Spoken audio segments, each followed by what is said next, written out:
इतिहास बना दिया दुनिया में भारत का मिशन चंद्रयान। 10 दिन नहीं हुआ, इसरो ने भेज दिया सूरज पे आदित्य एल1। 2 सितंबर 2023 श्रीहरिकोटा के सतीश धवन स्पेस सेंटर से पोलर सैटेलाइट लॉन्च व्हीकल द्वारा लॉन्च किया गया है आदित्य एल1। यही भारत का पहला मिशन जो सूरज को स्टडी करेगा। लेकिन ना ये सूरज में लैंड करेगा, ना ये सूरज के ऑर्बिट में जाएगा, बल्कि ये सूरज से ज्यादा अर्थ के ही नजदीक रहेगा। इसको जाना है अर्थ से 15 लाख किलोमीटर दूर एल1 पॉइंट में।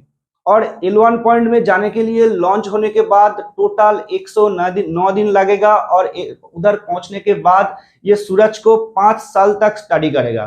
क्या है एल1 पॉइंट का इंपॉर्टेंस क्या है, कैसे स्टडी करेगा सूरज को उतना दूर से, ये सब के ऊपर पॉइंट टू पॉइंट इंफॉर्मेशन लेके आगे बढ़ेंगे इस वीडियो पे।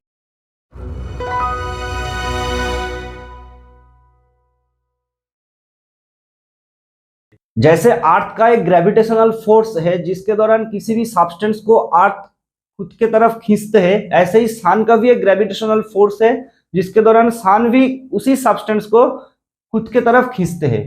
सन और अर्थ के बीच ऐसा 5 पॉइंट है, पोजीशन है, जहां सूरज का ग्रेविटेशनल फोर्स और अर्थ का ग्रेविटेशनल फोर्स बैलेंस होता है। मतलब वहां अगर किसी स्पेसक्राफ्ट को भेजा गया तो उस हेलो ऑर्बिट में घूमने के लिए उस स्पेसक्राफ्ट का कोई फ्यूल नहीं लगेगा। किसी भी ना सन ना अर्थ किसी ने भी खुद के तरफ नहीं खींच रहा है। ऐसा 5 पोजीशन है जिस 5 पोजीशन को कहते हैं लैग्रेंज पॉइंट। 5 लैग्रेंज पॉइंट में लैग्रेंज पॉइंट 1 क्यों सिलेक्ट किया गया है? सभी एल पॉइंट में लैग्रेंज पॉइंट में जो सैटेलाइट भेजा जाएगा, सभी सैटेलाइट बिना फ्यूल में ही हेलो ऑर्बिट में रोटेट करेगा। लेकिन एल1 पॉइंट ऐसा ही पॉइंट है जो सन को स्टडी करने के लिए अर्थ से सबसे नजदीक है। एल1 पॉइंट ऐसा पॉइंट है जिस पॉइंट से जो सैटेलाइट भेजा जाएगा उस सैटेलाइट से सन और अर्थ दोनों को ही ऑब्जर्व किया जा सकता है। और एल1 पॉइंट ऐसा ही पॉइंट है जिस पॉइंट में अर्थ खुद के ऑर्बिट में रोटेट करने के दौरान वो सैटेलाइट और सन के बीच कभी नहीं आएगा, खुद को एक दूसरे को कभी कवर नहीं करेगा। ऑलरेडी एल1 पॉइंट में नासा और यूरोपियन स्पेस एजेंसी दोनों एक साथ मिलकर एक सैटेलाइट भेजा है जिसका नाम है सोहो, सोलर एंड हेलियोस्फेरिक ऑब्जर्वेटरी। सन को स्टडी करने से पहले चलिए देखते हैं सन के बारे में कुछ इंफॉर्मेशन। सन का डायमीटर अर्थ के डायमीटर से 109 गुना ज्यादा है। सन अर्थ से 3 लाख गुना से भी ज्यादा भारी है। मतलब एक सन के अंदर लगभग 1.3 लाख अर्थ फीट हो जाएगा। अर्थ का जैसे 3 लेयर होते हैं, कोर, मेंटल, क्रस्ट, सन का भी कुछ ऐसा डिफरेंट लेयर रहते हैं। सन का एकदम इनर लेयर को कोर कहते हैं, जिस कोर में कॉन्टिन्यूअस न्यूक्लियर फ्यूजन होते हैं, जहां हीलियम और हाइड्रोजन कन्वर्ट होते हैं एनर्जी में, और उस एनर्जी से ही प्रोड्यूस होता है सनलाइट। इस कोर लेयर में टेम्परेचर रहते हैं लगभग 15 लाख डिग्री सेंटीग्रेड। कोर के बाद जो लेयर आता है रेडियो एक्टिव जोन। सन में जो पूरा रेडिएशन है उसका 70% रेडिएशन प्रोड्यूस होता है रेडियो एक्टिव जोन से। उसके बाद आते हैं कॉन्वेक्टिव जोन। कोर में जो एनर्जी क्रिएट हुआ उस एनर्जी कॉन्वेक्शन के दौरान लाइट में ट्रांसफर होते हैं। फिर आते हैं सन का सरफेस।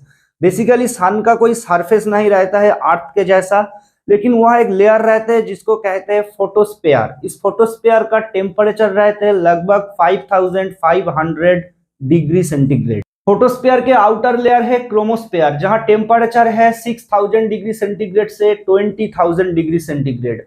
उसके बाद जो आउटर लेयर है, जो सन का सबसे आउटर लेयर है, उसका नाम है कोरोना। इस कोरोना उस चीन के बनाया हुआ कोरोना जैसा नहीं है। इस कोरोना सूरज का सन का सबसे आउटर लेयर है जिसका टेम्परेचर है 15 लाख डिग्री सेंटीग्रेड से 30 लाख डिग्री सेंटीग्रेड। अभी 2 सवाल है। एक सवाल, सूरज के सन के कोर में जहां कॉन्टिन्यूअस न्यूक्लियर फ्यूजन हो रहा है, जहां से एनर्जी प्रोड्यूस हो रहा है, उसके हिसाब से सबसे ज्यादा आउटर जो लेयर कोरोना, उसका टेम्परेचर इतना ज्यादा क्यों है? और एक सवाल, बीच में हुआ जो सरफेस फोटोस्फीयर, दोनों के बीच में जो सरफेस फोटोस्फीयर है उसका टेम्परेचर 5500 डिग्री इन दोनों लेयर के कंपैरिजन में इतना कम क्यों है? इस सब के ऊपर ही स्टडी करेगा आदित्य एल1।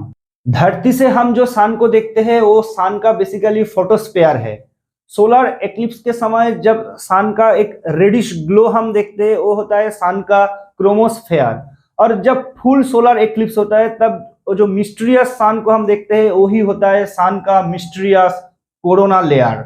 लाइट और हीट के साथ भी सन से हर तरह की इलेक्ट्रोमैग्नेटिक रेडिएशन प्रोड्यूस होता है जो आ जाते हैं धरती में, और जो बेसिकली धरती के लिए बहुत हार्मफुल होते हैं।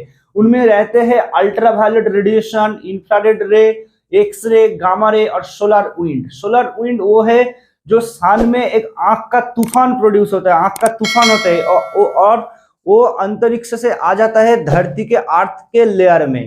सन के ये सब मिस्टीरियस लेयर और रेडिएशन के ऊपर स्टडी करने के लिए इसरो ने 1500 kg का आदित्य को भेजा लाग्रांज 1 पॉइंट में 7 प्लेलोड्स के साथ। Visible emission line coronagraph, in short VELC, जो सन का कोरोना लेयर का स्टडी करेगा। दूसरी payload SUIT, solar ultraviolet imaging telescope, जो स्टडी करेगा सन का क्रोमोस्फेयर और फोटोस्फेयर का। Solar low energy X-ray spectrometer, in short SOLEXS, और Helios high energy L one orbiting X-ray spectrometer Helios, ये 2 प्लेलोड सन से प्रोड्यूस हुआ एक्सरे को स्टडी करेगा। ASPEX, Aditya solar wind particle experiment and plasma analyser package for Aditya, in short पापा, ये 2 प्लेलोड सूरज से सन से प्रोड्यूस हुआ एक्सरे को एक्सपेरिमेंट करेगा, स्टडी करेगा। आखिरी और 7th प्लेलोड मैग्नेटोमीटर, जो लाग्रांज पॉइंट 1 L1 पॉइंट में सूरज का जो मैग्नेटिक फील्ड है उसको स्टडी करेगा। उम्मीद है कि इसरो के इस नए अध्याय में इस सन मिशन आदित्य L1 को 100% कामयाबी मिली। Thanks for watching this video till end. Like और कमेंट के साथ साथ सब्सक्राइब और शेयर भी करना। Thank you.